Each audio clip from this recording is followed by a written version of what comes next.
मंडळी असं म्हणतात की माकड आपले पूर्वज आहेत आणि याच माकडांना कसं पकडतात तुम्हाला माहिती आहे? माकडवाला एका बॉक्सला एक छिद्र पाडतो आणि त्याच्या आत शेंगा ठेवतो आणि माकड ज्यावेळेस त्या शेंगा घ्यायला हात आत घालतं छिद्रातून, हातात शेंगा पकडतं आणि त्याची मूठ होते. आता राहिले दोन पर्याय माकडाकडे. एकतर हातात पकडलेल्या शेंगा सोडून द्यायच्या आणि हात बाहेर घ्यायचा. दुसरा पर्याय, हातातल्या शेंगा तशाच धरून राहायचं आणि माकडवाल्याच्या हातात सापडायचं. तुम्हाला काय वाटतं, माकडानं कोणता पर्याय निवडलेला असेल?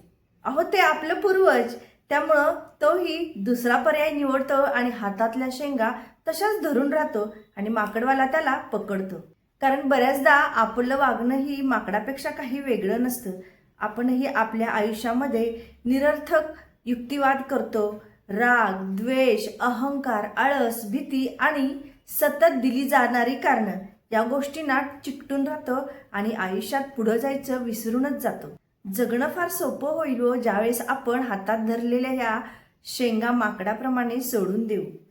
पण ते आपल्याला शक्य नसतं, कारण आपण सतत कारणं देत राहतो. मला हे जमलं नाही. कारण लक्षात ठेवा, लोक तुमच्या कारणांना कधी महत्त्व देत नाहीत, पण तुम्ही मिळवलेल्या यशाच्या परिणामच ठोस उपाय असतो. आपलं वागणंही या माकडापेक्षा काही वेगळं नसतं, कारण आपणही आपल्या आयुष्यात अशाच निरर्थक गोष्टी, अपयशाला चिकटून राहतो. मग तो जुना राग, द्वेष, अहंकार, भीती, आळस आणि मग काही वेळेला दिलेली नको ती कारणं, यामुळे आपण कधीही आयुष्यात पुढे जात नाही.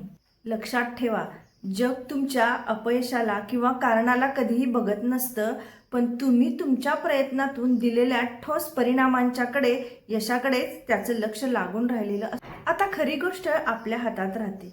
नको त्या निरर्थक गोष्टी हातात पकडून राहायच्या, मनात ठेवून राहायच्या, की त्या सोडून आयुष्यात पुढं जायचं. मंडळी, आयुष्यात यशस्वी व्हायचं असेल तर या निरर्थक शेंगा सोडून द्या. यश त्यांनाच मिळतं हा फाजील युक्तिवाद जे सोडतात आणि आयुष्यातील अनेक चांगल्या गोष्टींचा टप्पा गाठतात. मला वाटतं या गोष्टीवरून तुम्हालाही कळालं असेल की आपण आपल्या आयुष्यात काय पकडलं पाहिजे.